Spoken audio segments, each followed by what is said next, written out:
school authorities? And secondly, how do you think this issue affects the output? You know, how does it affect teaching and the kind of graduates of theater arts that are churned out?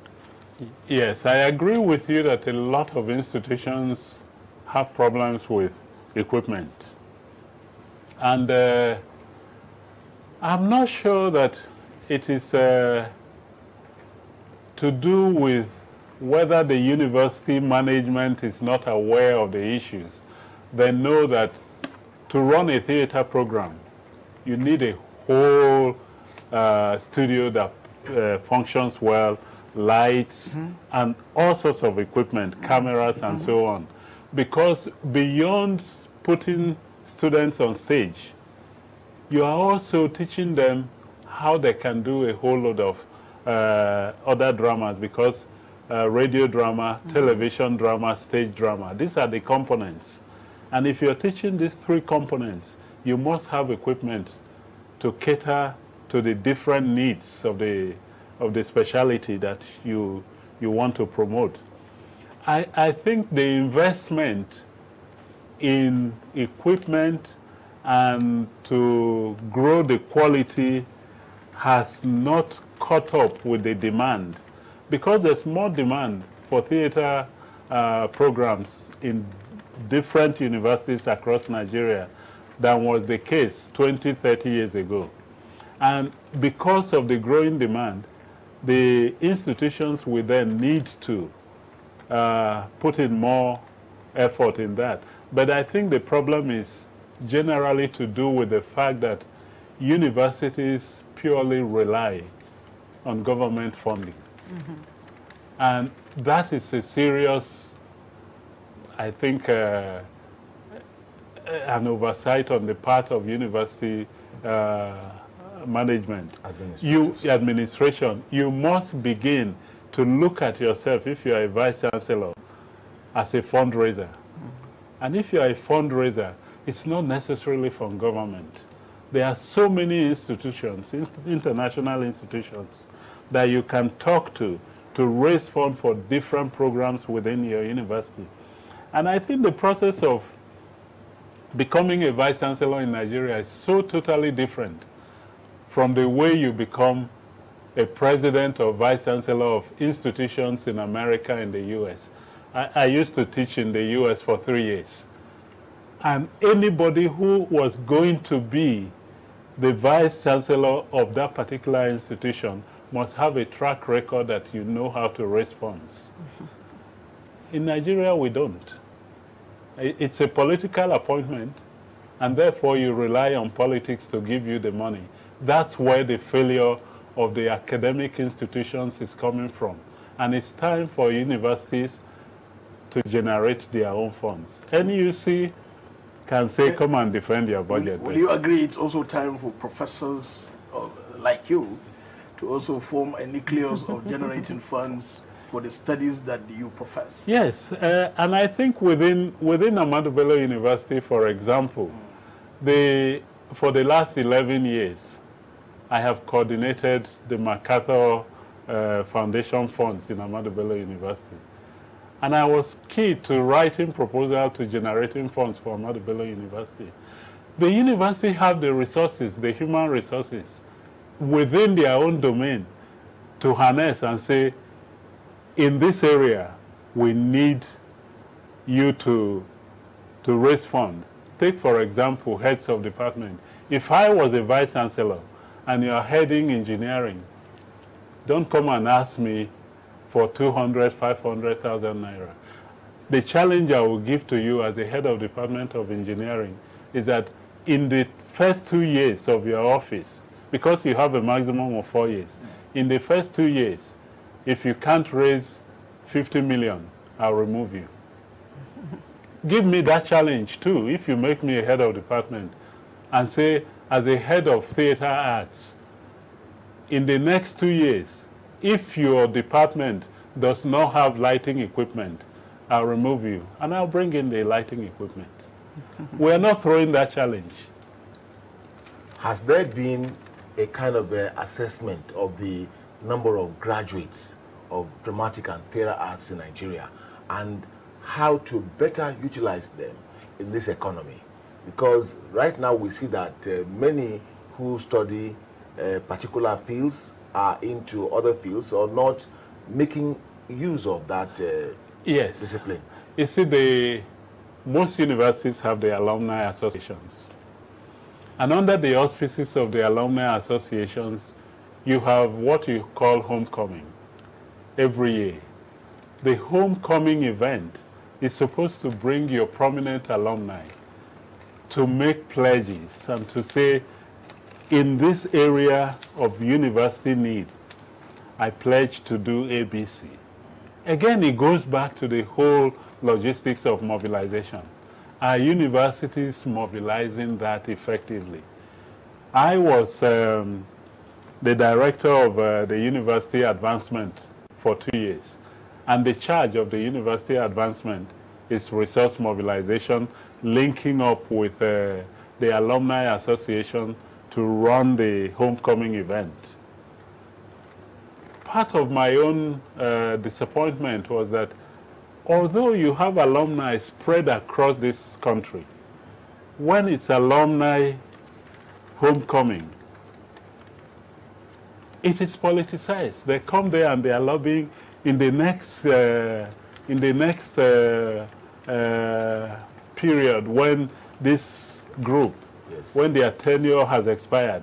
I want to become the president. I want to become the PRO. And they spend a lot of time talking about that. But what do you actually bring to the university? A few have done a good job, but the majority of them look at alumni association and position within alumni association as a stepping stone into politics. And that doesn't bring anything to the university. You have not answered my other question about the number of... the number, the assessment of your graduates. Yeah, the assessment of the graduates. One of the things that ABU particularly does through the Alumni Association is to have a database of all the graduates from Ahmadu Bello University, not just those in theater arts, but within the theater arts department over the years. This person is this place, this is this place, this is this place. So we use our students to track. And that way, several of them have come back to the department to say, I'll do this. For example, the Drama Village, which was built in 1975-76, became very dilapidated. Mm-hmm. One of my classmates, Segun Oyekunle, who now works with the Abuja Film Village or so, he was very close to the Minister of the Federal Capital Territory at the time. And we called Segun, and I said to Segun, look, this Drama Village needs a facelift. It's been facelifted, it's looking very vibrant, and when you walk into the Drama Village now, you say, yes, I like this place. And different alumni are doing that on an ongoing basis. And one of the things that we wanted was the lights.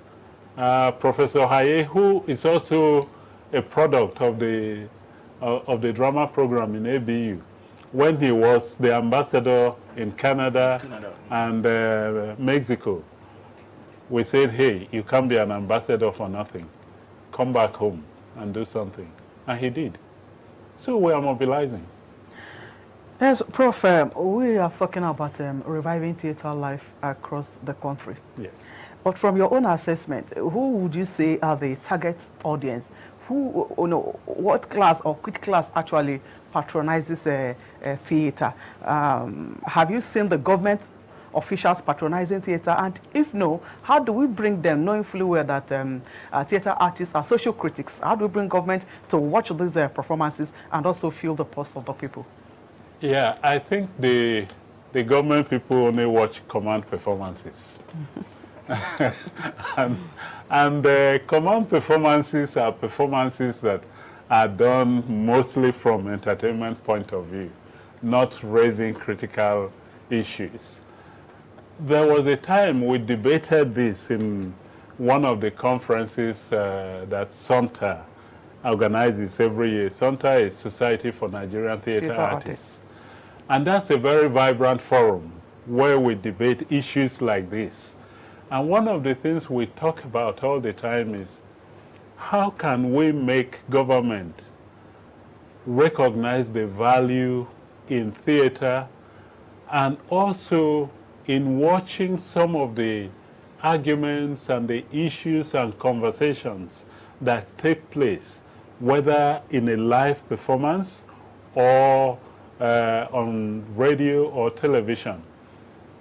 Increasingly, one of the things we started to do was a lot of the people in government, given their own schedule of activities, hardly go to theaters.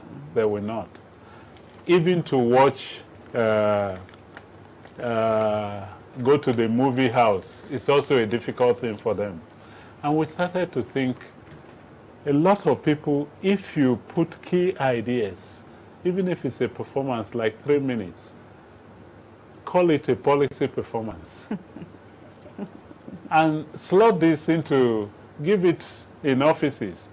And we particularly started to do that through our Theatre for Development program, when we were researching the issue of citizenship, accountability, and participation. This was a 10-year program. And this 10-year program, interestingly, was funded by the FID, the British government. And we were looking at the question of citizenship in Nigeria. And the whole question of citizens, if you say somebody is a citizen, it has associated meanings. It means the person has rights, has entitlements, and it means, therefore, that the governance practice must respect those rights and responsibilities.